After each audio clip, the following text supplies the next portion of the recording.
Hello, everyone in viewer land. Welcome to the Thirsty Thursday edition of The Rundown.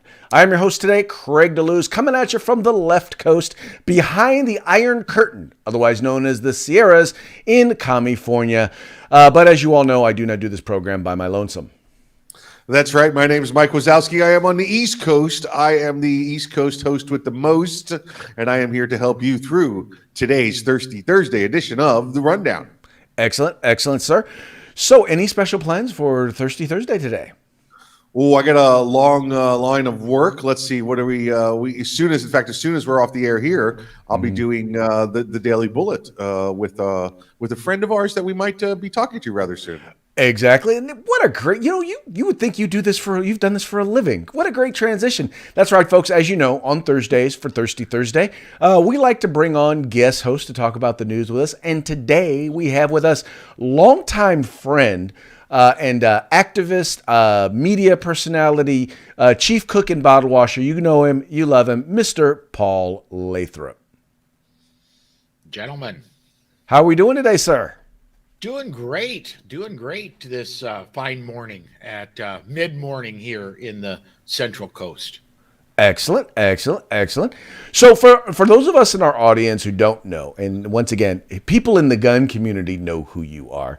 But a lot of folks, a lot of our listeners aren't necessarily in the in the 2A community. Why don't you introduce yourself?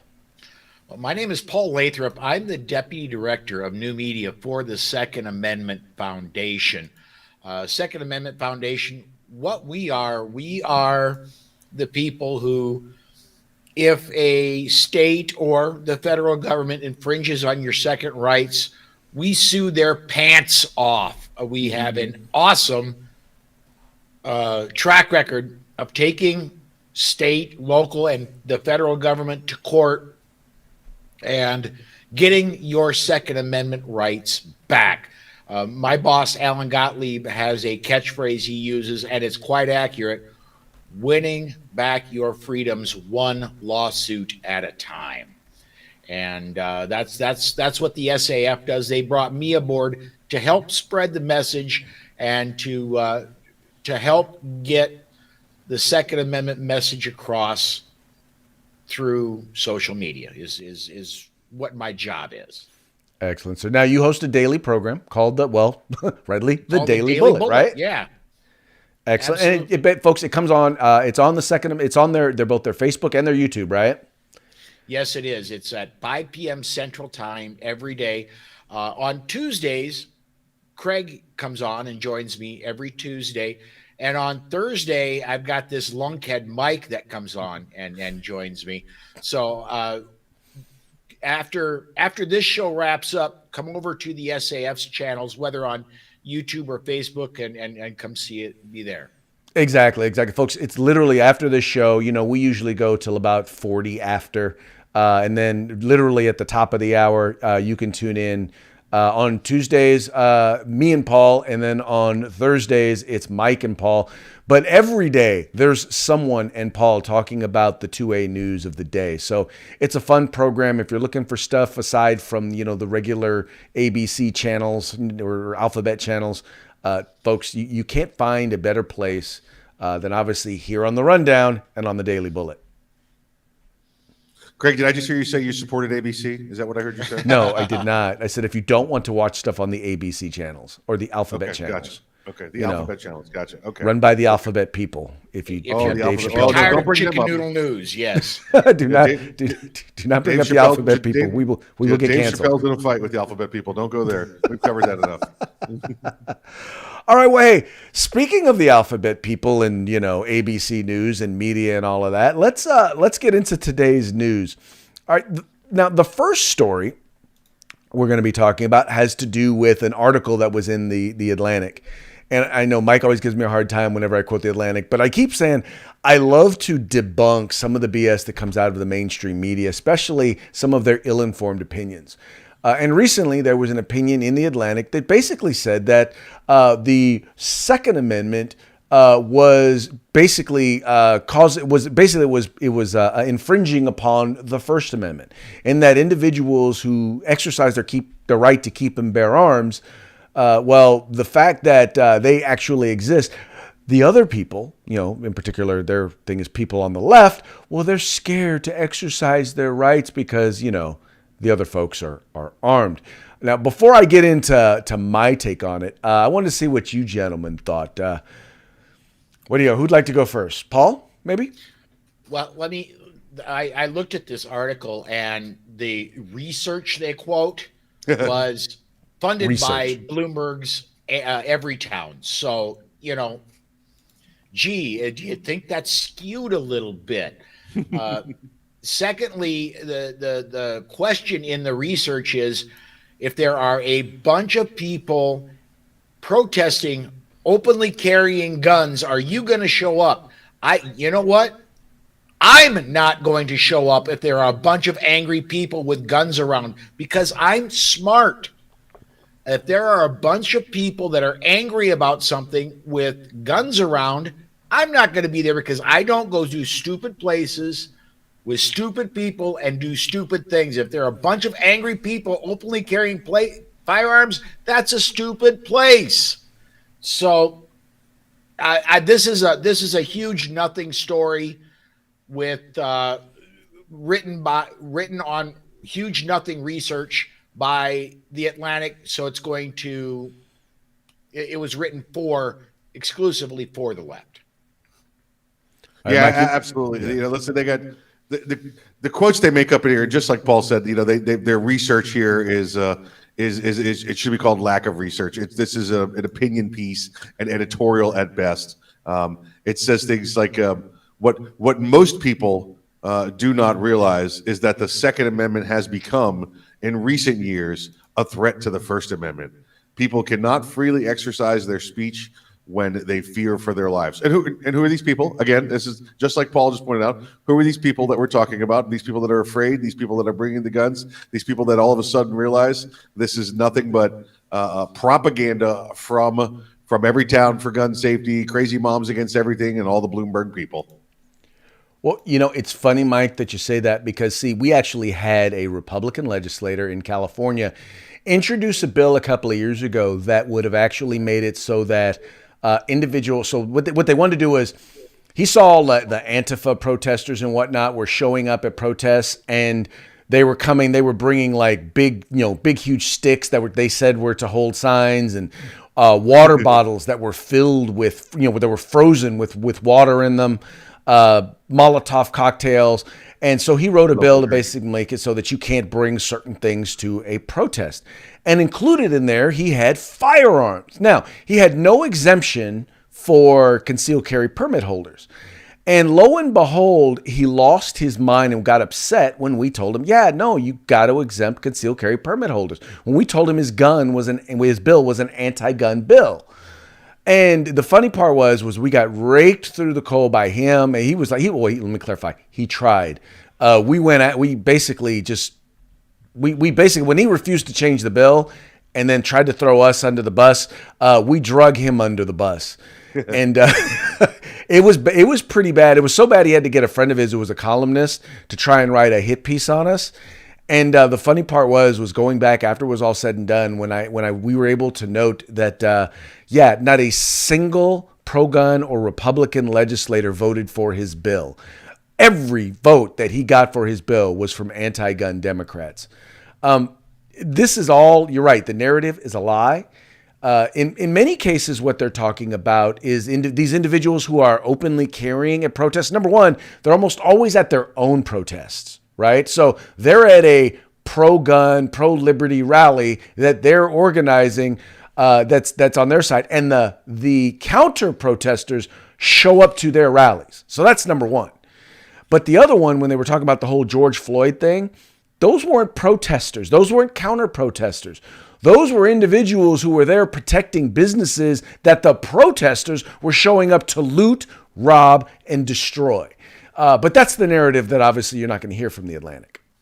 I love the idea of firearms being present at First Amendment rallies or any type of public gathering. Let's look back at in Virginia just 2 years ago when the VCDL put together the rally there outside the state capitol. Remember, they put up their firearms exclusionary zone. I love the idea that the citizen can show up with the firearm, whether that be the long gun strapped on the back, the handgun in a holster on the side, because that tells the public official, hey, we just want to remind you what all of the amendments are, and that we're here and we want to make sure our voice is heard, because you will not rock and bottle us. You will not set the dogs on us. You will not put the fire hoses on us. Remember, in the 50s and 60s, our black brothers and sisters could not do that because they had been banned the carrying of firearms under Jim Crow laws. Well, not so much anymore. Second Amendment supporters will stand there shoulder to shoulder. We're not really worried about race or creed or religion and all that nonsense. We're worried about constitutionality.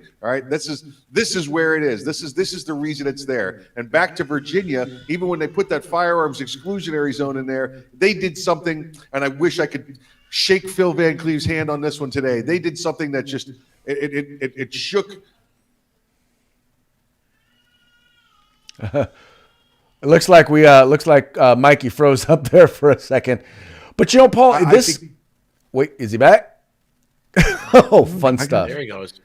Here we go. We're there. You froze up there real quick, sir. I don't know where you lost. I don't know. I don't know. It was on the rant too. I don't know. Where'd you get me? Your take was a little too hot, man, for the internet. That's all. No. Okay. All right. So I was ending that with saying that I wish I could have. Still, I haven't seen him in a year or so, shaking Phil Van Cleve's hand up there at Virginia, because inside the exclusionary zone where they said no firearms, they brought in a giant life-size guillotine to remind the legislators there of their authority. Amen.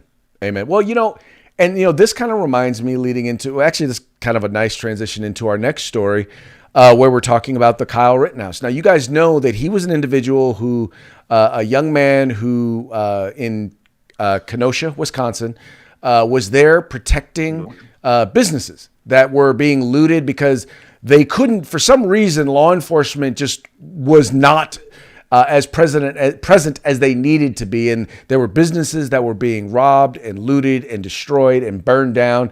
And so he decided he wanted to go there and help protect those businesses, and was attacked by some of those rioters and protesters. And, well, he shot a few folks in self-defense. Well, his trial, they're doing a lot of the pretrial motions. And, gentlemen, it looks like the judge in his particular case is done a pretty good job of helping to make sure of allowing them to properly shape the narrative of what went down. You guys want to share some of those details? Yeah, I'll give Paul the good stuff, but let me just preface it by saying that the reason they were there, the reason the likes of Kyle Rittenhouse was there and others were there, is because the local police recognized the threat and put out to the population and the business owners and said, we do not have the ability to defend you. We recommend you take your legally owned firearms, stand at your properties, and defend yourselves accordingly. And the state was very, very slow to respond to send out the National Guard. Yes. So just that sets the foundation for what happened. Go ahead, Mike. No, I'll give the good stuff to Paul. Well, I want to add that we covered this yesterday on the Daily Bullet a little bit, and there is the reason Rittenhouse lived in Illinois, worked in Kenosha, Wisconsin, which is how he knew what was going on and why he was up there. And the decision that came down yesterday is that when the trial begins, the people that were shot are not allowed to be called victims at trial. They can be called rioters, they can be called arsonists, but they cannot be called victims. That is huge, because that points to the fact that they participated in the fight, and this was a fight. I'm very heartened by this. I'm hopeful that Rittenhouse gets a fair trial, and this certainly points in that direction. Well, that's the thing is, so what he said also was that you're not allowed, the defense in their opening arguments is not allowed to call the people who got shot, the riot. We're not allowed to call them rioters or arsonists. But if in the midst of the trial they produce evidence that show that they were involved in those activities, in their closing arguments, they are allowed to call them that.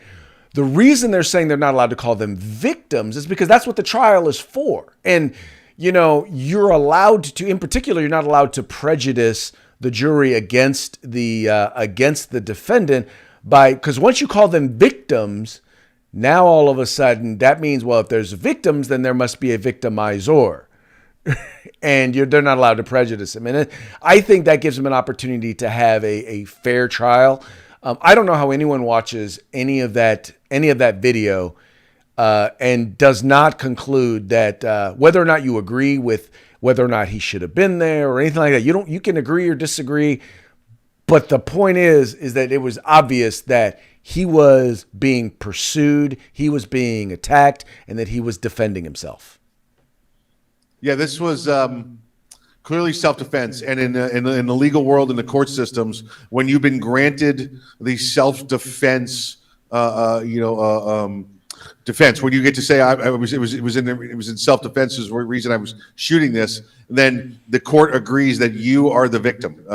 It's not saying you're guilty or innocent. It's just saying that if your claim for self-defense was found to be justifiable to use in your trial, then you will be the one referred to as the victim. The others cannot be the victims. Again, unless you get to final arguments, and then they can call them, whatever the hell they want to. But I listen. I'll tell you, I've talked to the cops there. I've seen the video there, and I've been on the flip side and seen these type of encounters going on. This was a straight, flat out run and gun battle that went on for hours. Okay, this was the cross of Kenosha and Mogadishu at one point. This was cops riding around in armored vehicles and tossing water bottles to those that came out to help them, try and maintain some semblance of law and order, Rittenhouse included. So this was nothing but chaos. This was every time you see somebody with a rifle and a plate carrier, this is that day. This is that day where those people made the difference. Well, exactly. And anyway, I'm thoroughly excited to see how this trial goes down. It's like I said, it's amazing to me to watch that. And when you read the accounts, when you read how CNN reports these stories or MSNBC or the New York Times, they're like, this guy's, in their opinion, is a mass shooter. And they can't believe that, he actually has rights that are worthy of defending. Yeah, amazing, right? Don't bring a skateboard to a gunfight. Maybe that should be the lesson here. And let's go back to the one shot that I think everybody's forgetting. The one picture I think everybody's forgetting. The third person shot. The one that shows the hole in the arm. What's he holding in that injured arm that's pointing straight at the ground? A Glock. Yep. The third person shot was absolutely armed when he was shot. Well, and they want to make it out. First of all, he was, from what I understand, he was a felon, so he wasn't supposed to be in possession of a firearm. That was number one. But number two, you also understand that he heard a gunshot coming from behind him. And, I'm like, clearly, I think this is obviously going to come off as self-defense. And I think in the end, the mainstream media and the left are going to be made to look like idiots once again. Anyway, but what's worse is, there are people who literally have lost their jobs over donating to his legal fund. Yeah. Mm-hmm. Yeah. The one police officer in what was it, Virginia, donated $25. $25 to the fund, lost his job over it. 16, 17-year veteran, because they didn't like the politics of it. Right. It is beyond crazy. And the worst part is okay, how did that information get out? How did they? Well, obviously they got hacked. So an illegal act reported something that was done legally, and then an individual in law enforcement lost his job behind doing something legally. It is beyond crazy. Beyond crazy. Sure it is. Well, like we've talked about all the time. Listen, the pendulum has clearly, swang one way, and it's just sitting there. And we've got to wait for it to come back, and when it comes back, it's going to hurt, folks. It's going to hurt. It's going to hurt folks on the left. This is what it's going to hurt. Yes, right? sir, Bob. Yes, sir, Bob. We went through this through the Obama years. We went through Trump's. We started to swing back, and now this is the way they want to fight. And again, my fear, and just like you see in this Rittenhouse event, is that when we finally swing back, we're done with the soft gloves. All right. Right. It's gonna come down to a little more physical confrontation than that. Hopefully not. Hopefully we get this done on a piece of paper, right? Right. That's the goal. That no harm to any of us. But Mike, it's funny you say that because there's a reason why things like "Let's Go Brandon" has become a national thing. Now, some of it I just have to admit, some of it is just that's a fad thing, but some of it is really people being upset and people being angry and people being frustrated with everything that is going on. And you can point to a specific place and recognize that they are in no small part responsible for what's going on. And that would be the White House. And that's where we come up with the euphemism, "Let's Go Brandon," which, by the way, there is a rap song called "Let's Go Brandon" that is actually #1 on the charts. And it actually replaced Adele's new album or new song, which, by the way, I haven't heard, so I don't know if it's any good, but I hear people raving about it. But "Let's Go Brandon" now appears to be the new #1 hit song that, by the way, has been banned from Instagram and YouTube. How do you make a hit #1? Just ban it somewhere. Just right? ban it. Just ban it. Just ban it. Let's go, Brandon. Again, Kelly Stavist over there over at the I think she's a NASCAR reporter. With Brandon Brown and who'd won back at was it Talladega? I think it was at Talladega, right? When he won, and the crowd clearly yelling "F Joe Biden." She says, "Listen to that, folks! You can hear everybody yelling, 'Let's go, Brandon! Let's go, Brandon!'" And I think everybody across the nation, the control booth, everywhere, just did the whole what'd she say? Did she say? Let's go for it. Let's do it. So yeah, it's wonderful to see. It's wonderful to see it catching on. Yet evidently, it's not being shouted loud enough because it doesn't appear as though they've heard it in Washington D.C. No, evidently not. They're just like, man, who's this guy Brandon, and how is he more popular than me now? Because everyone wanted to have sex with me. Now all of a sudden they're saying, "Let's go, Brandon." Wow. They're knocking this one out. Listen, I saw, what was it today? Biden's again numbers all-time low, but yet no Democrats have abandoned his ticket. Well, you know why? Because everybody's writing it. He ain't writing it. He's got everybody else lining up to be the president. It just depends on the day of the week. This honestly reminds me of the 70s. Nixon fell by the wayside, and then we got Ford for 4 years, and then we had Carter, and Carter was an absolute disaster. And then we had 12 great years in Reagan and Bush #1. I'm really hoping after the disaster of Biden, we're looking up coming at 2024 of 12 great pro-freedom years. Well, it's funny you say that because yesterday we were talking about this, and we were talking about Jimmy Carter, and Jimmy Carter, despite his politics, is a devout man of faith. I said, the reason why Jimmy Carter has lived as long as he has is because the Lord wanted him to be able to see a president who was finally worse than him. He said, "I will bless you with this. I will allow you to be here and experience someone who is worse at being president than you, so that you'll know that you won't be at the bottom of the barrel anymore." I think that now he can pass into eternity, knowing that he wasn't the worst. And Craig, do you remember how the Lord granted him that power? No. Really? You don't remember this from me? Paul, it's peanut power. The Oh, president- peanut power. That's right. Oh, I President forgot. Carter, he has peanut power. He's from Plains, Georgia. He's grown up with the peanut dust in his blood his whole life. So he has developed immunities to everything the world has based on his ability to withstand the horrible imagery of peanuts and how it kills people these days. So former President Carter has the peanut power, and that's what the Lord gave him to see Joe Biden in office. Peanut power. You got the Peanut power. You got peanut power.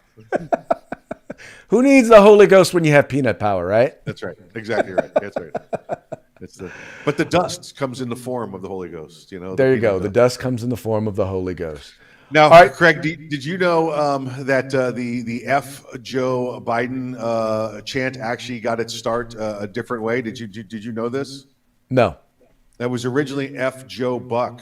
F Joe Buck, Oh. the baseball broadcaster. Oh. This is how it got its start. That's been going on for some 20 odd years. Don't know the fascination in this guy, except when he gets in the booth and calls everything wrong. I listened to John Smoltz on Monday's game, correct him no fewer than 4 times in the first inning before I was like, I can't take it. I just can't take it. I don't understand this now. Now, Paul, maybe you can explain this to us, because I don't watch a lot of baseball, but I watch a lot of football. And everybody I know who watches Joe Buck in football hates Joe Buck.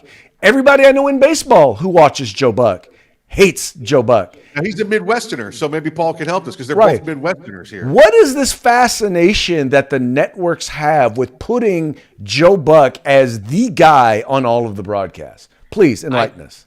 Think maybe Joe Buck knows Hillary Clinton's secret, and he's got dirt on the executives at the networks. Yeah, there you go. Because everybody in the Midwest hates Joe Buck.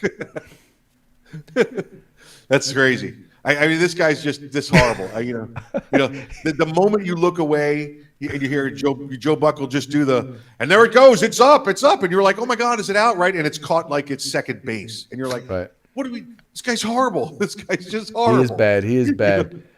All right, so speaking of Major League Baseball, you wanted to talk about this one, Mike. Mike, would you want to talk about this one, Paul? So I'm going to let you take the lead on our next story.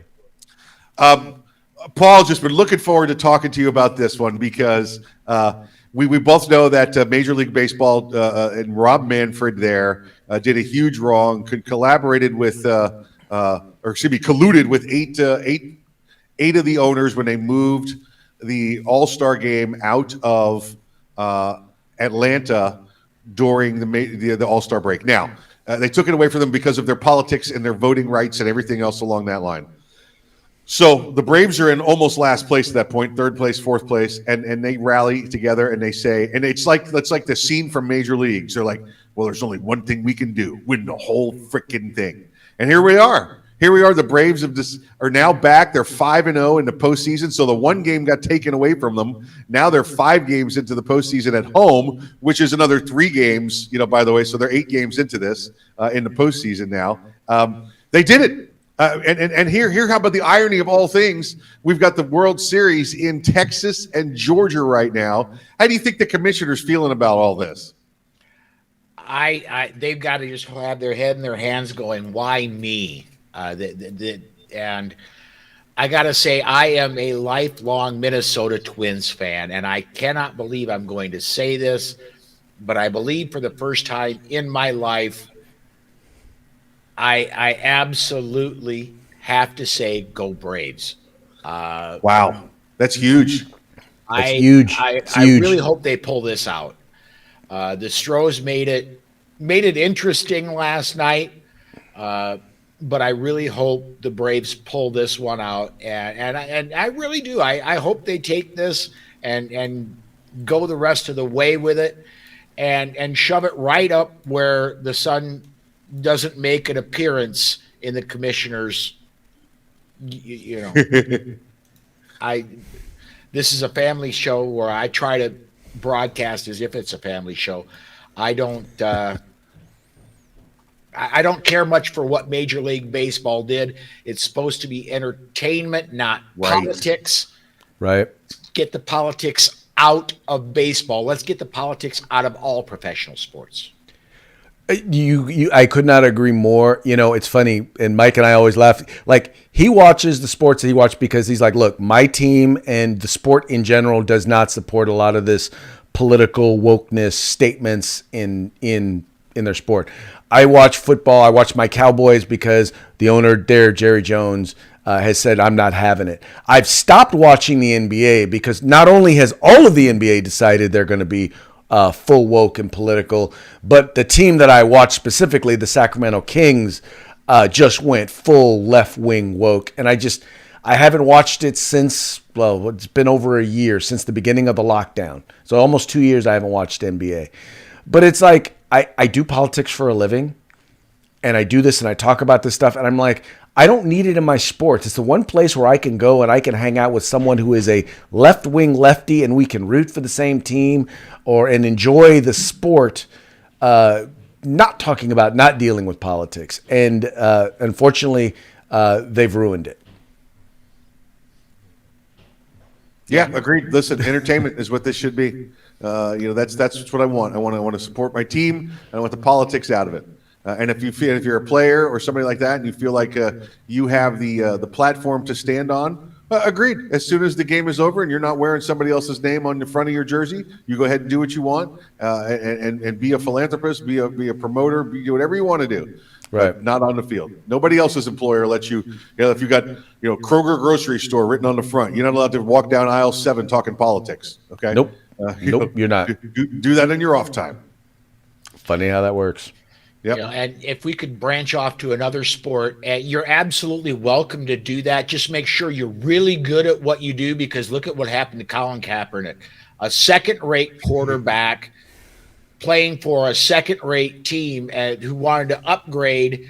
And then when he went woke and went woke public in a big way, all of a sudden he found when they wanted to upgrade quarterbacks, he didn't have a place to go. Yeah. Well, that's the thing is, look, in particular, when you work where you work, here's the thing, folks. It depends on how expendable you are. Look, depends on how valuable you are. Because guess what? You get more leeway the better you are. The worse you are, the less leeway you get. Once again, funny, but isn't that the way it is everywhere for most of us? Yeah, when I think of the whole Colin Kaepernick thing and whether he got drafted after that or selected by anybody else, I'm reminded of the saying, "The juice was not worth the squeeze." That is just bad in so many different ways. I won't even get into that. I won't even get into how bad that is. Okay, so let's move on, and that actually then fits in with our parting shot of the day, and we'll go ahead and we'll pull that up. We've been doing this is like I think this is like the third one we've done dealing with this one, but these are the woke MLB execs trying to figure out how to boycott the World Series. Yeah, because the funny part was at first I was thinking, well, I guess there's not going to be any playoff games in Georgia, but they're all going to be in Texas. Yeah. I originally thought we might have seen a Braves versus Rays series, so you'd had Florida and Georgia in there with all of our pro constitutionalities, but Georgia and Texas work just as good. We'll take it. I won't get to go see a game in Texas. I may see a game in Georgia, but this is great. This is great. They're stirring up there. Look at the stance we made, and then you watch the commissioner this week say, "Listen, we're going to let the Braves do their thing." He eased back off the Braves this week when it came to their dealing with the Native American tribes, and he just rather than jumping in, I think he really must have learned a little bit of a lesson, because he said, "Oh no, the Braves have taken care of that with the local tribe, and they're okay. So we're okay with that." Right. Well, I anticipated that maybe they might wind up doing the World Series in Denver. Yeah, that's it. Yeah, Denver. Yeah. Oh, look at this. All this Denver. Yeah. All right, Mikey, why don't you give a shout out to all of our sponsors? I want to thank all of our sponsors today from Grid Defense, Guerrilla Manufacturing, both a couple of fine manufacturers of America's rifles parts. So check them out. They get you some great deals. Tell them you said hey. Tell them we said hey over here on the rundown. Our good friends at the California Republican Assembly, and then of course our good friends over at Second Amendment Foundation and the Daily Bullet joining us today. Paul, tell everybody again how they get to watch you and stay in touch with the SAF's doing. Go to the Second Amendment Foundation's Facebook page or YouTube channel at 5 p.m. Central Time every day. I'm broadcasting live. Today, you'll see Mike and I here in just a few minutes. Yay! Every day at 5 p.m. Central Time, you'll catch what's happening in today's news. Bam. And there it is. So, folks, do us a favor. Now, you know that the internet gods, the tech gods, you know they don't like us. So we need your help. We need you to help spread the word about the Rundown. Please make sure you like, make sure you share, and make sure you subscribe to our YouTube channel as well as our Facebook channel. I know you're watching us at multiple places. I know you're watching us at Arms Room Radio. I know you're watching us at the California Republican Assembly and at 2A News. But folks, we also need you to make sure you're following our channel. And once again, that's 2A News Rundown on Facebook. That's where you find us on Facebook. And the rundown.us will take you directly to our YouTube channel. Please make sure that you're following us. Thank you so much for tuning in today. And tomorrow will be Freedback Friday. So please make sure you guys tune in and watch. We'll talk to you guys tomorrow.